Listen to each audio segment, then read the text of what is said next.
Okay, so in this first video, I'm just going to briefly talk about some of the concepts related to transfers and how we go about them.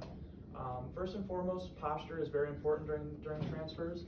You want to work to improve your posture by raising and lowering the surface you are transferring them to and from, if possible and when applicable.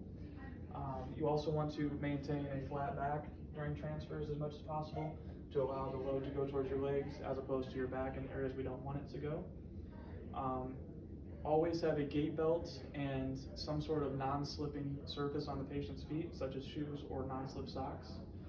And you're going to want to instruct them to move their distal parts to be able to direct themselves. So things such as their head and their feet will tend to precede the rest of their body.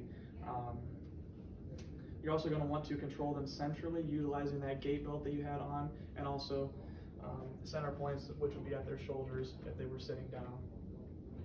When the patient does actually get up, it is important to keep a hand on their gait belt and move towards their weaker side or unaffected side as you contact guard or add assistance from there as needed. When actually utilizing an assistive device, it is important to recognize the movement pattern and be able to correspond that to your patient so that they're using the assistive device correctly.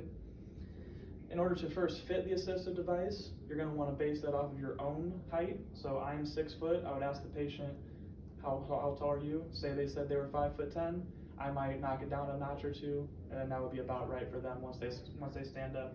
That gives us an opportunity to estimate the fit for things without actually having the patient have to get up, stand there, and be able to be fit for that thing, since we do not do that.